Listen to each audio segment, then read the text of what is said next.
All right, good morning, everybody. Happy Saturday. We are back again. Don't remember what I did last weekend for live.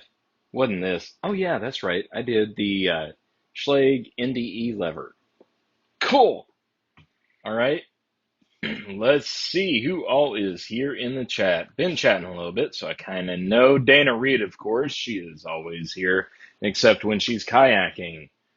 Dana, hope your kayaking trip last weekend went well. Hope you didn't flip the kayak or get wet.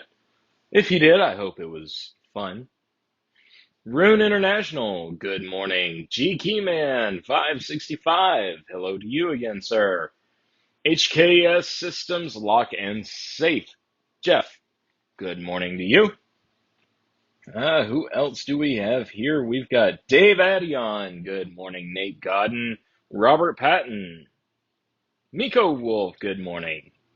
And Jeff is already calling this a box. Yeah, we'll get to that in just a second. Man, this week's been busy. Jeez. Um, Hang on just a second. Let me,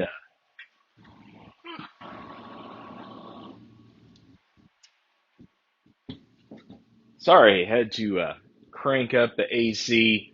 It's a little warm in here this morning. I've got, and it's counterintuitive because I have the windows open over the desk. Um, but I needed some fresh air in here. So, let's see, bot Ken underscore. Good morning to you, Ken. Anyway, yeah, this week's been busy-ish. Um, Boss is out of town, so we're taking turns being in the shop. And I was in the shop Tuesday and Thursday this week. Tuesday was really busy in the shop, not gonna lie. And then Thursday wasn't bad. It was steady, but it wasn't bad. And then my days on the road, I was busy. I mean, residential work, safe work, access control, commercial hardware, just the whole thing except for automotive because I don't touch automotive. And although I did make a couple car keys when I was in the shop, not chipped keys, not transponder keys, just key duplicates of car keys. And anyway, crank up the ACDC. I do have my speaker over there. I could. And yes, I'll get a, nasty gram from YouTube if I do that. Anyway, did that. Also, got my air conditioner fixed. Thankfully, it was my fault that it blew out because apparently I touched the red and the blue wires together, and you're not supposed to do that at some point.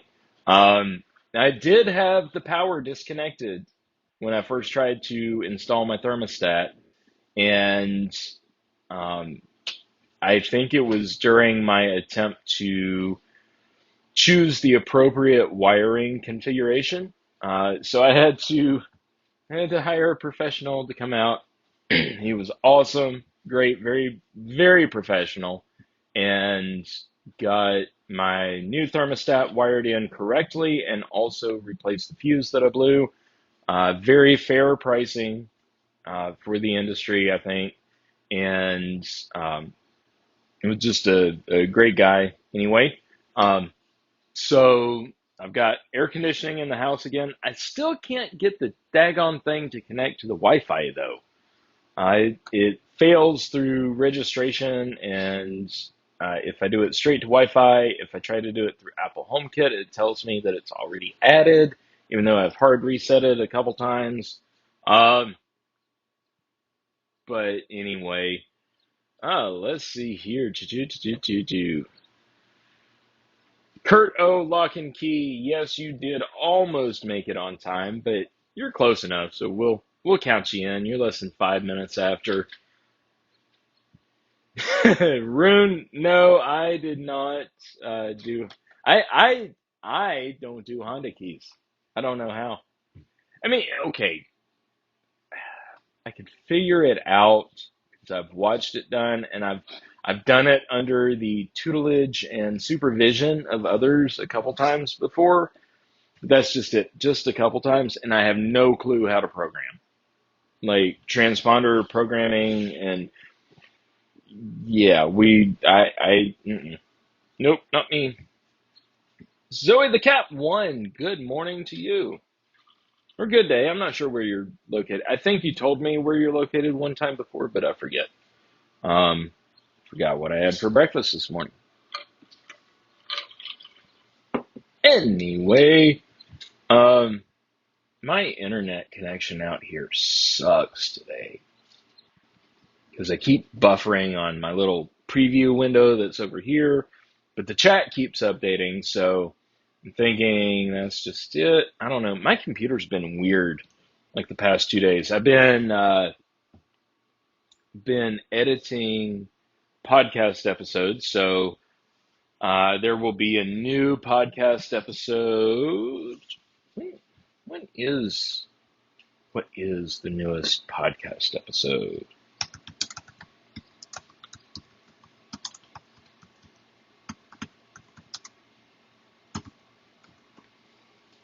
Let's see here.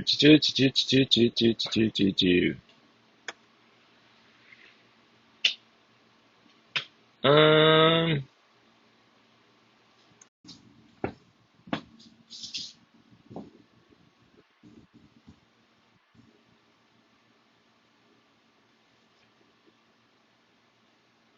Okay, maybe we're back.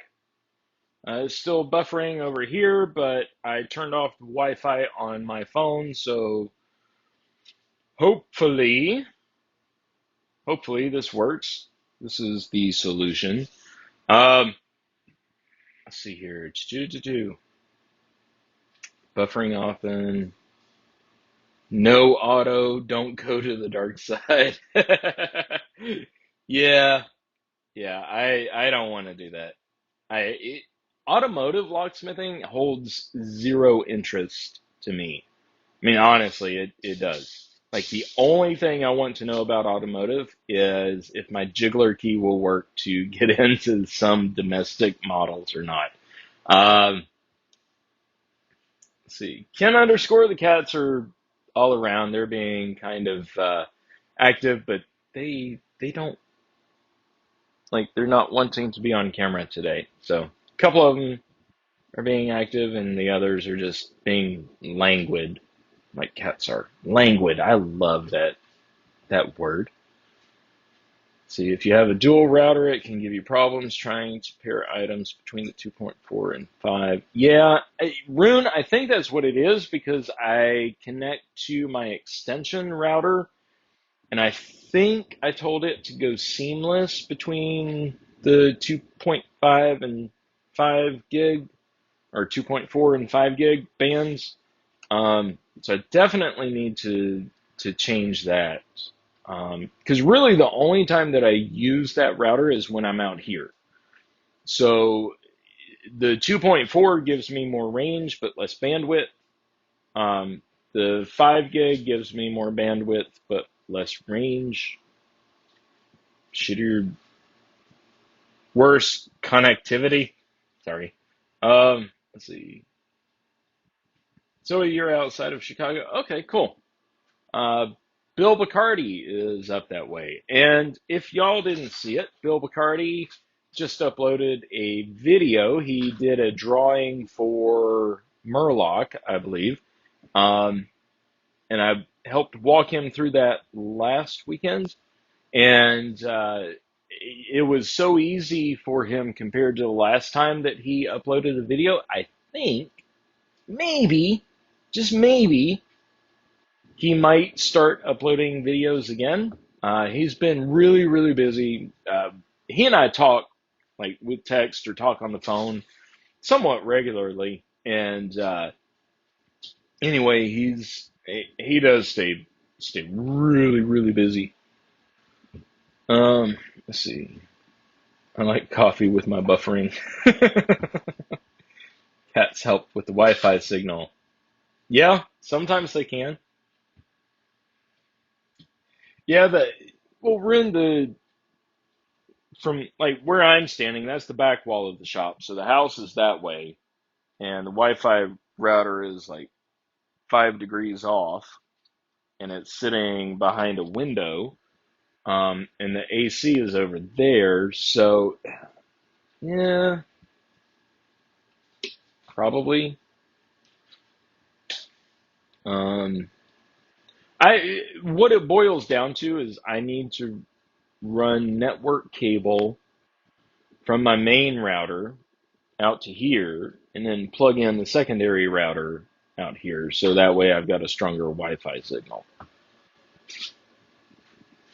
Dave Addion saw a cat. Cool. Yeah, I see some kitties. They're kind of all over the place right now.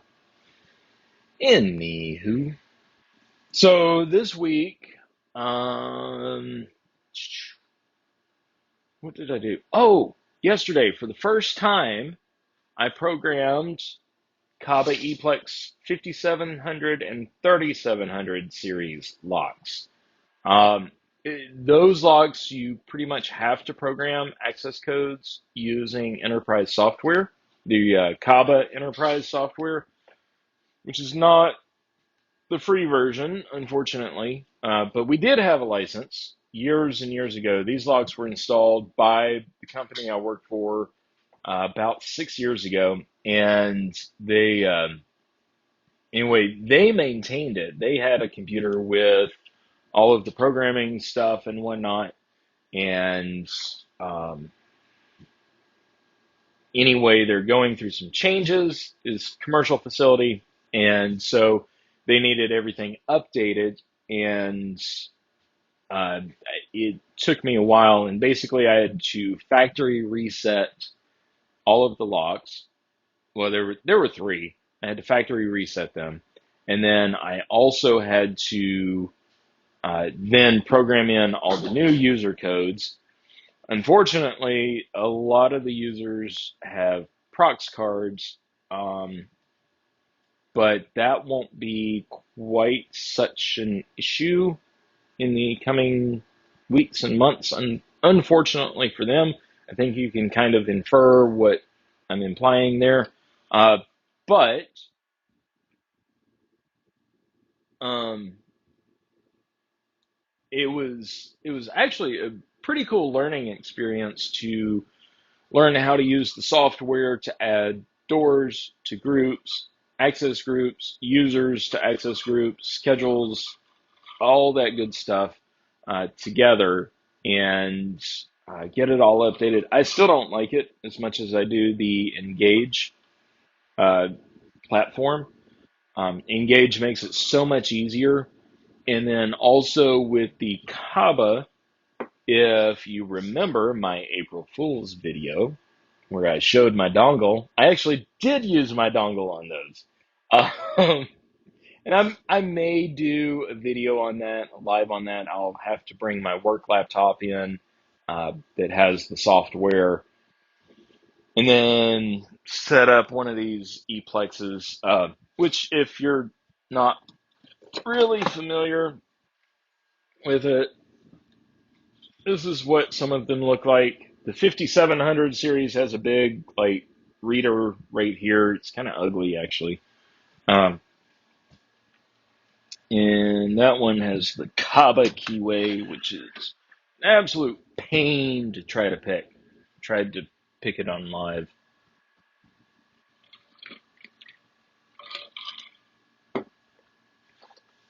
Yeah, Rune, I agree. It would be really, really cool to see Bill Bacardi start making videos again. He doesn't pick like regular standard logs. Um, he just does challenge logs, which, like he said in his video, challenge logs aren't really a thing in the log sport community anymore. But they're pretty cool. And I think now that I've been working as a locksmith for 2 years now, or just shy of 2 years, I should say, I think I could probably make a pretty decent challenge lock for people. The cat on tripod. No, no cats have been on the tripod. Kaba what?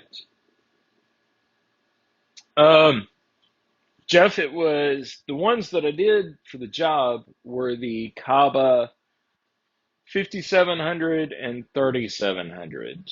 5700 is the kind of the regular cylindrical format like this. Um, and then the 3700 is the format for narrow style aluminum doors, storefront doors. And they both kind of program up the same way. They're both kind of a pain in the ass in the same way. Um, but once you get the software up and running, Ken underscore said, let's see, have one, but don't think I can program it without the software. Some of those you can't, like the 5000, just the regular ePlex 5000, like what I just showed. Uh, you can keypad program. You can do all your user codes and schedules and scheduled passage modes and everything like that. You can do all that from the keypad. The 56 and or the 5700 and 3700 actually require enterprise software. At least that's what Kaba technical support told me. Um, Now, the 5000 you can program with software. It does have the infrared port on it. Um, I'm going to get a workout today just picking this thing up. You cannot put this on a lightweight door. If a customer buys one of these and wants you to put it on a 10-pound door, this lock weighs 7 pounds. Tell them no. They have to buy a new door, please. Thank you. Uh, because as much as this thing weighs, if you put it on even, okay, imagine if you're not a locksmith and you're not sure what I'm talking about, imagine in a newer house, the door on a hallway closet. That's a lightweight door. That's not meant to protect anything. That's just meant to cover up the view of what's in your closet. Uh, this thing weighs more than that door. But anyway, I digress. Up here is the infrared port, and you take the little dongle and you hold it about an inch or so away. It can't be touching, can't be too far away because it's infrared. Um, and then you can program it. So there, yeah.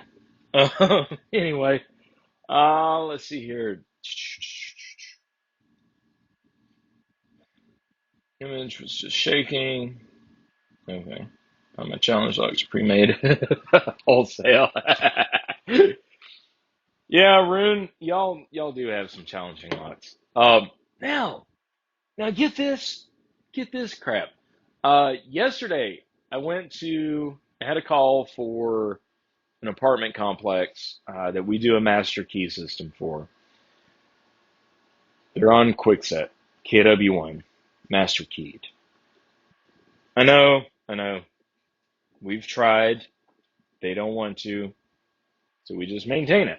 And every single time we run into a big issue with it being a quickset keyway and master system, uh, we explain to them that they wouldn't have those issues and wouldn't need us out if they went to Schleg or something else. Anyway, it was a quickset original and it had 4 spool pins in it. 4 spool pins and a quickset deadbolt. Now, I don't add spool pins. Sometimes I might, if I'm having to completely rebuild a cylinder, I might add a spool pin in there. But typically, if I'm just rekeying, I don't mess with the top pins unless if it's a master rekey for something like Sargent, where you have to balance the pin stacks. But anyway, so yeah, I saw spool pins in that.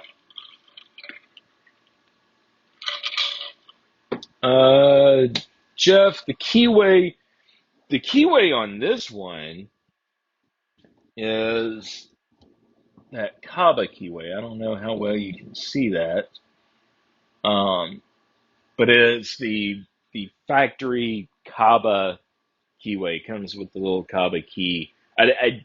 Honestly, I don't know what the keyway is called. Ken, the finish and function, they were all, uh, what is it, 26D nickel finish. Function was all entry, or excuse me, storeroom function. The 3700s on the storefront doors had, of course, the Adams Wright dead latch mortise body installed in the door. And then on the inside for egress was the Adams Wright push paddle operator. Yeah, now Jeff, fortunately on the ones that I did have to service, it had a regular Schlage 6-pin cylinder in there, so that wasn't bad. Um, the 5700 that I had to factory reset, because the way that you factory reset these is you have to use the mechanical key and turn it, and then push the pound key, and then wait 15 minutes, and then enter your buttons and stuff like that, and it'll reset. I'll do it one day. Um, anyhow, I I managed to like pick that one fairly easily. Um, the narrow style, the 3700 models, with those inside, there's like a little spring-loaded lever that basically you turn that and it comes down, actuates something inside that allows you to uh, turn the lever and thus retract the dead latch. Um, those don't line up. Like the way that the mortise cylinder goes, and the instruction says, hey, hold the spring lever out of the way while you screw the mortise cylinder into the body of the lock. Well, how the hell do you do that? You can't stick something down in there to hold a springy thingy out of the way and then screw your cylinder in there. Doesn't work. So, anyhow, moving right along. Um, by the way, how do cows stay up to date on current events? Anybody? Anybody? They read the Moo paper.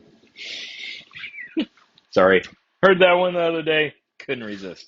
All right. So this got brought in Thursday when I was in the shop. Customer had a pistol in here. The batteries were long dead, and of course he had lost the key. So brings it in and get his ID and everything, because for any type of firearms, we record the ID and the serial number of the firearm. Um, I don't go reaching into the safe. I have the customer do that. They pull it out, and then I write down the serial number from there, just so that we have a paper trail, just in case. We've kind of talked about that on the podcast, I think. So anyway, brought it in, and batteries are all dead, as you can see. So I picked it because it's got a tubular, Ace tubular override lock. And I picked it, opened it up. He pulled the gun out, got my information, got my money, and he said, "Okay, where's the dumpster?" He said, "Where's y'all's dumpster?" And I said, "Here, just hand it to me. I'll take care of that." Because I've probably picked a dozen of these in the last couple years, and they're very, very easy to pick, actually. Um, you can take your standard HPC tubular pick, put it in here, twist it. Normally it takes me about 10 seconds to do. I didn't bring my tubular pick with me uh, home from work, but it is just a matter of seconds. And so I said, well, this would make good Saturday live material. So I brought it here. Joke is utterly funny. Gonna have been outside, he could have shot it open. True, true, Rune. Um, so if you look here, you can see that it's kind of wedge shaped. Um, and that's because I guess they think that you'd have a bigger opening, reach your hand in. Um, you know, pistols are kind of tapered, but this isn't really tapered, although you can get measurements here. It is, let's see here.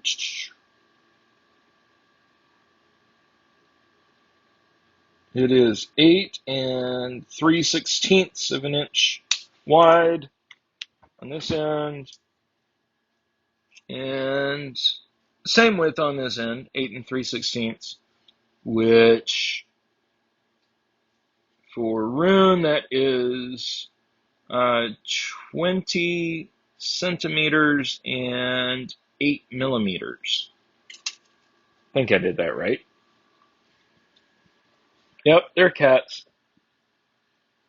Anyway, also length is right at 11 and a half, or 29 centimeters and 3 millimeters. But the thickness, the wedge shape here, since I'm measuring, is 5, let's see, 5 inches here, and 3 and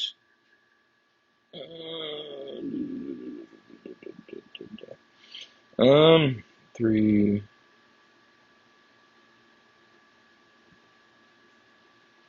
Hang on, I'm doing calculations here.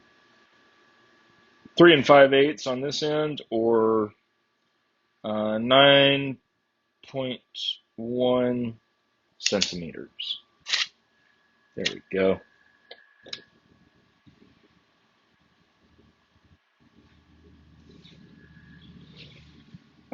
Yeah, we got kitties somewhere. All right, so the the other feature, like the main marketing feature of this particular product, which the brand name is Gun Vault, the main marketing feature is that you can slide your fingers in here and by touch do your code. I don't know exactly how many digits because I've never seen one that was in working order. Just to be completely honest, I haven't. Um, but you slide your fingers in, you do your little muscle memory, 1, 2, 3, 4, and it opens. And I'll show you with the key. Pretty sure you can see this here. If I put the key in there, for one, to open it, I'll hold this open here. You turn maybe 1/32 of a turn counterclockwise, and that will release it. So when you get it picked, it doesn't take much at all, because you normally go about that far when you're using your HPC pick. But regardless of if you use the key override or the combo, the door is actually spring loaded so that when you open it, it flies right open. And so it can stand up. And if you look here, you can see there's actual mounts for slide down. You can poke through the foam on the inside, which we'll look at in a second, and come through these holes for mounting. Not really sure how though, because of the width of this. The inside is lined with foam to protect the finish on whatever your contents are. This one actually came with dog hair as well. Yeah. Anyway, there are air vents. Well, it's cut out for the speakers, for the little beeper speaker. But we're going to try to get everything out of here um, because the battery is dead. Now, I've done this once before, and you can see, obviously, am I completely frozen on y'all's end?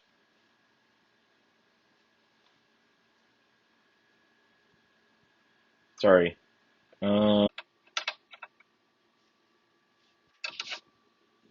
And let's see here. Where are my plurs? I'm still buffering.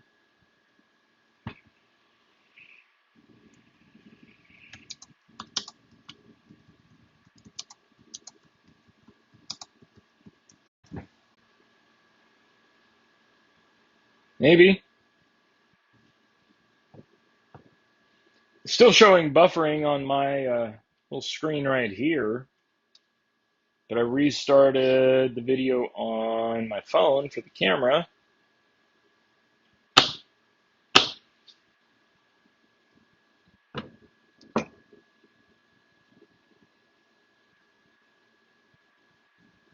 Put your hands in the air like you just don't care. Nope.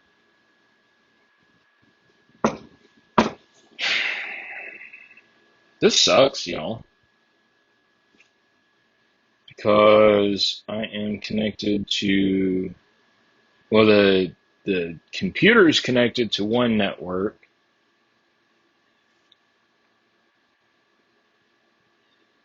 Maybe I'm back. Um,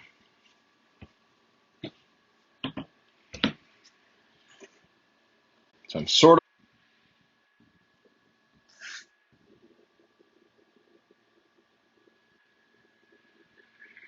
of okay. Now it's freezing on and off. It's not freezing, really. It's like in the mid 70s right now. Yeah, I'm full of it today.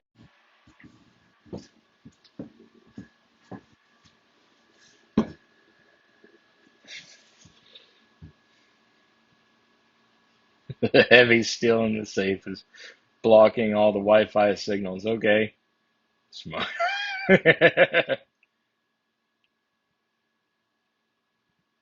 Okay, Zoe. Hope you feel better. Thank you for stopping by. Hope you feel better soon. Hope to see you next weekend. I should be here next weekend. All right, so whether I'm back or what, we're gonna try to do this. Um, if not, that was a great freeze frame of me. So I should explain this little jack right here on the side is for a power charger. It charges the batteries that are inside, and so you don't have a readily replaceable battery source. I'm not sure what that is, like what type of bit that is. Looks like it's an Allen.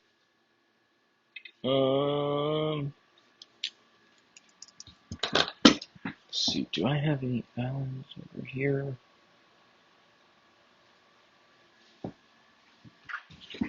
Got to do this by feel. Can't really see up in there. That's too small. And that's going to be too big.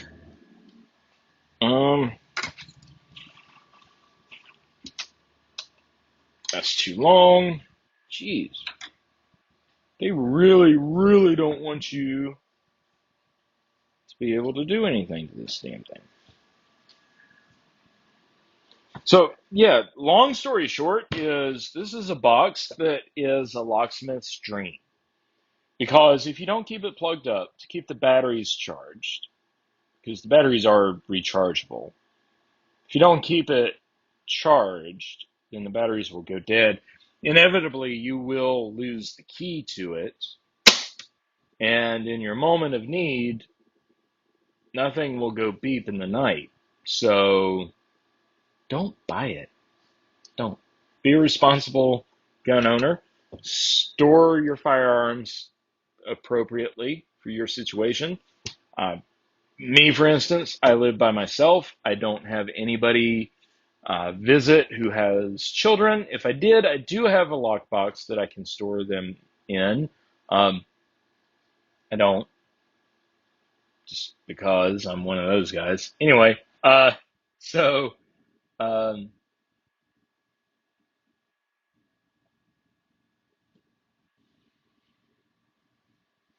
let's see. Look up what power supply it needs to recharge the power pack. Maybe we can fix something together for it.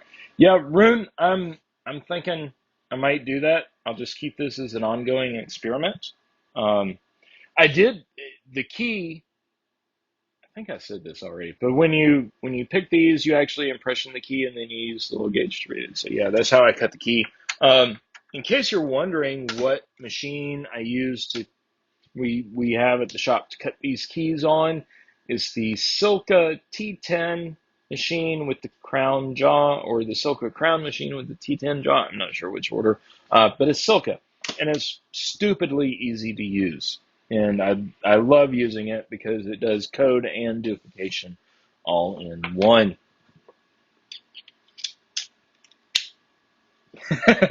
Jeff, yep, I love dead batteries as well.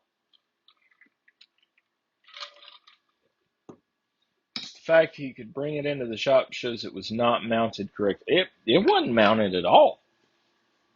I mean, you can see the hole pattern here. So you've got slotted to where you can slide it down on, and then you got these to be able to secure it. But you need like a right angle drill or screwdriver basically to screw through these holes.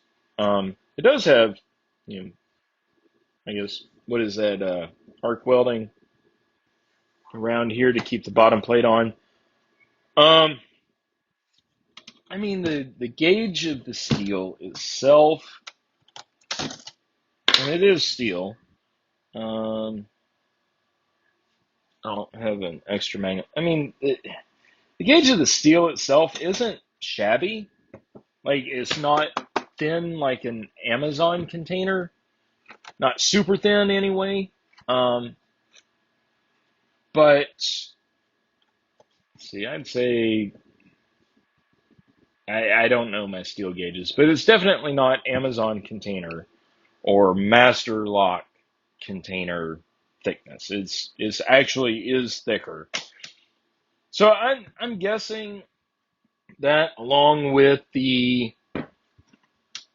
locking mechanism for the door, I mean it's got a welded steel loop here and a kind of I don't know, what do you call that? Not really a dead latch, but sort of. Um, I mean, if it were mounted properly, then yeah, it would be great as long as the power supply was not a rechargeable internalized battery. Uh, Jeff, you'll get a kick out of this. The other day, I had a customer ask me what type of reusable or rechargeable batteries he should use for his safe. I said, none of them. Don't use rechargeable batteries for your safe. Which he had a Winchester safe. It was actually a small church, and they had a Winchester gun safe. No guns that I saw in there. Wasn't really paying attention.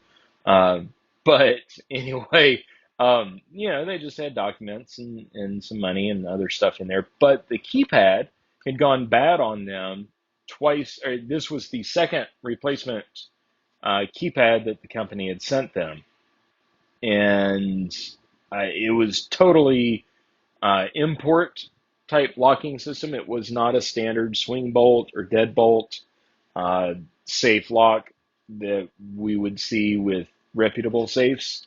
Um, So yeah, it was really bad. And then the next day he called and he said, "Hey," or no, it was later that day. He said, "Hey," he said, "I went and was trying the code on it." And he said, "And when I went and I touched the keypad, because the shroud, the housing of the keypad was really thin gauge steel." He said, "I got electric shock." And I'm like, "Hmm. Well, that doesn't sound right." I said, "You need to call the manufacturer and have them send you a new safe." Uh, you know. Um, but yeah, Siege wasn't mounted at all. Nope. That'll find a charger and replace a cylinder with an alloy. There's an idea, Rune. Dispensary last night bought the most expensive 9 volts they will ever see. I love that. After hours service call, half hour of, or well, minimum 1 hour of safe maintenance plus materials. So yeah, yeah, those were some expensive batteries. That's for sure.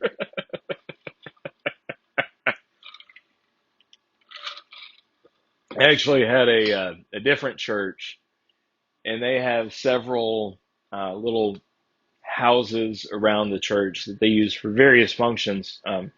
The houses abut directly to the church property itself, and they have Schlagen codes on them.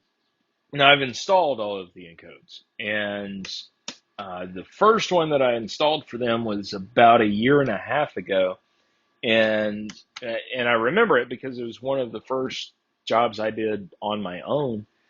And anyway, I was going there for another reason, because they're on our Primus system, and they had said, "Hey, we need some Primus for our new construction." Well, there were no doors, there's no hardware installed yet, so I'm like, "Okay, well, I need to wait until you get the hardware in to make sure I ordered the right stuff, because it might be large format interchangeable core, it might be Mortis, I don't know yet."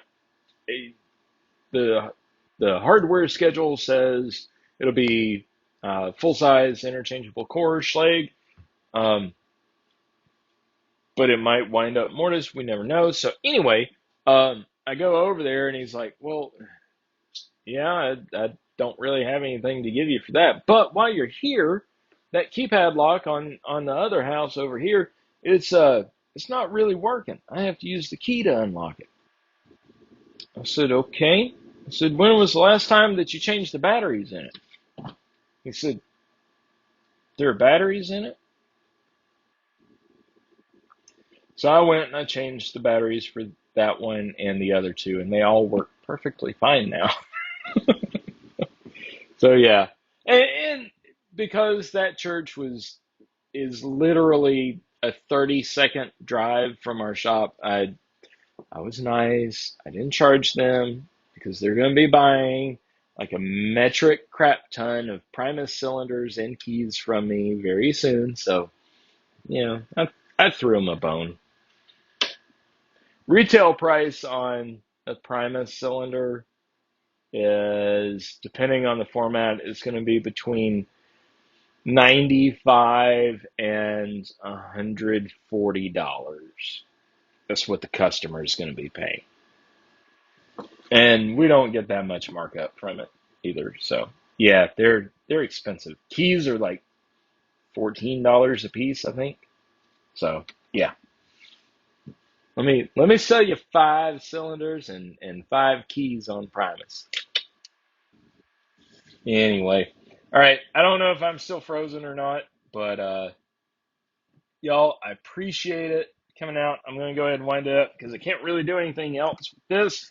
I like Rune's idea too much to start destroying this, um, which will probably destroy it at some point.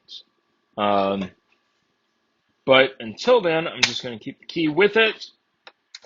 And I'm going to go and get a snack and everything, get ready for the recording of the next episode of The Three Tumblers. see. Do you make commission? Jeff, no, I don't make commission unless if like is basically the way it works out is if I sell a job that's a weekend job, then I get commission off the weekend job. Otherwise, I get paid hourly. Um, However, my my sales month after month equate to how my raises and bonuses are calculated. So, if I can sell, for instance, the job with the Kava locks combined total, because we had to split it into two invoices. But anyway, that's like a $20,000 job that I will have spent roughly 24, 26 hours completing. I mean, that's hardware swap out, that's new hardware installation, that's access control maintenance, that's, all kinds of other stuff. Because they had a combination of, it was actually the job where I got the NDE lever that I showed last week. Um, so that adds up. That does account for things. But no, weekend jobs are the only time I really get commission. Um, and most of the time I'm here. But if I say I'm not going to be here because I've got to work, then yeah. Let's see here. So you gave a 12 AA discount. Yeah, Rune, I did give them a huge discount for not doing it, but they're good people. They're good to deal with as customers. They're nice people to deal with.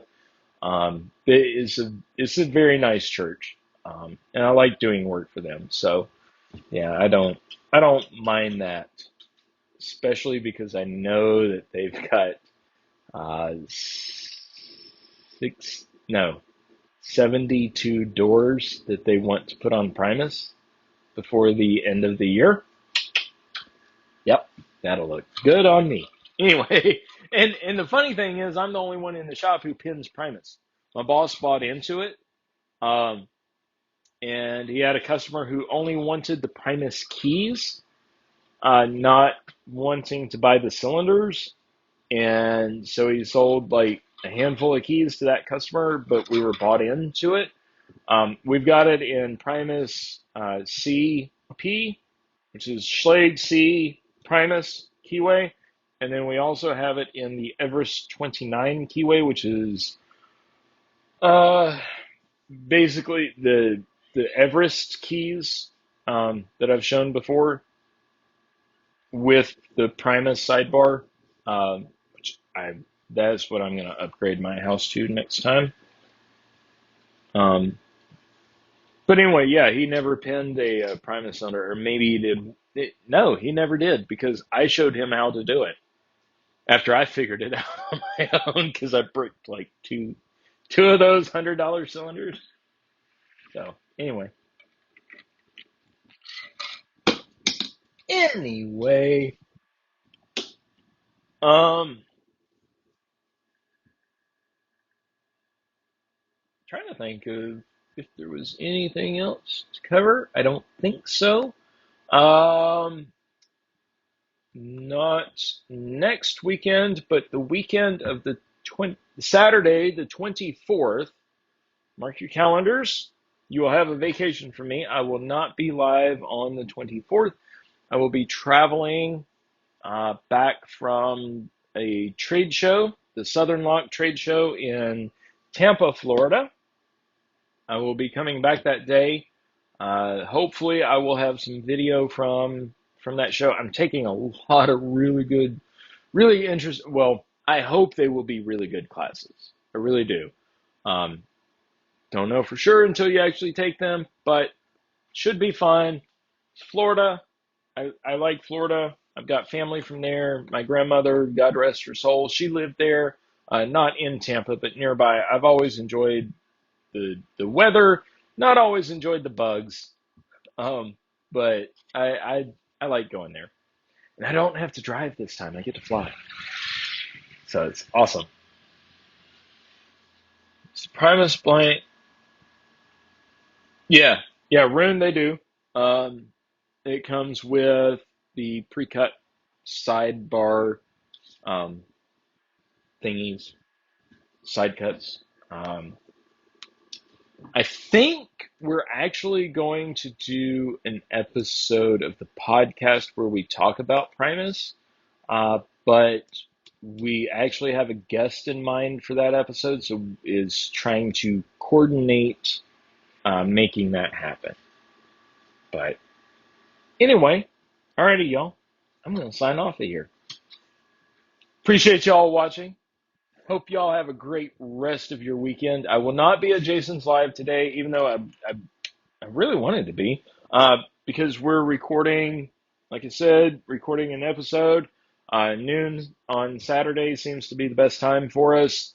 Uh, Stay tuned for that. If you don't use any podcasting apps, go over to the Three Tumblers Podcast YouTube channel, which used to be Tyler Thomas's YouTube channel. And he has recently updated a couple episodes. There will be several more that he has ready to upload in the wings. We like to get them on the podcast apps before YouTube. And also, we've got some pretty cool things planned for the podcast in the future. So stay tuned for that. And please, okay, Jeff has two jobs on the podcast other than being a host. His first job is to take care of all the uploading to the podcast apps. His second job is to handle correspondence from the Twitter account, from email. I think we're getting ready to start a Facebook and Instagram account as well. Please, guys, please, I'm begging for Jeff. Please send Jeff some mail for the podcast. I mean, come on now. Just drop a note, ask a question, say, hey, can you ask everybody this? Whatever, something like that. So please do that. And if you do that within the next hour, if you send it to this address, the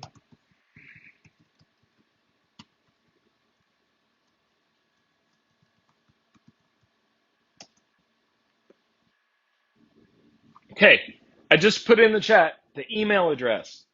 Please send Jeff some mail about the podcast, or if you want him to ask Tyler and I a question, send it there. If you do it within the next hour, then I'm pretty sure that it will be on the episode of the podcast that we're recording today.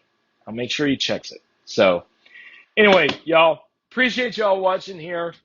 Thank you for all your support and everything. I make $0 off of this channel. I've never made any money off of this channel. Never earned or been paid any money off of this channel. So the fact that I've got 1,300 subscribers now is really awesome. And the fact that I get a lot of viewers on live, it's also really awesome. I apologize for all the technical difficulties that I have. Hopefully one day soon I will have all those worked out. But anyway, let's go ahead and start to wrap it up here. Let's see, like the Ruko Combi, just with the cuts on the wrong side of the key. Rune, what side of the road do y'all drive on? Are y'all right-hand drive or left-hand drive? And yes, our finger pins have no false gates, and top pins have no spools unless if you go in and install them yourselves. It is just like it shouldn't be a really safe podcast. See, when you leave from here and wait for Jason, you can go watch my first short video. Yes, Rune, I will watch your first short. It's because, Dana. Dana, I appreciate that. I'm going to send you a thank you kitty. I'm gonna mail you a thank you kitty for that comment. Most of us, it's 1,000% more secure than most of what we can get our hands on. Yeah, Primuses. I actually like Primus. Let's do a video on. Let's do a live on Primus to correspond with the podcast episode about Primus. There we go. Awesome. All right, y'all. It's been an hour. Let's go ahead and sign off. Y'all, I dare. Dana Reed, don't dare me. Don't dare me. I'm just crazy enough. I might take you up on it. Anyway, y'all are great. I really appreciate it. Hope y'all have a great weekend. Say hi to Jason for me. If I don't get to pop in there at some point, just say, hey, LPP says hi. He said he's putting his hands in the air like he just don't care. It's the third time I've said that this live. Something's up with me. I don't know what. Anyway, y'all, have a great one. Stay safe. Stay happy. Stay healthy. And stay out of trouble. We'll see y'all next time.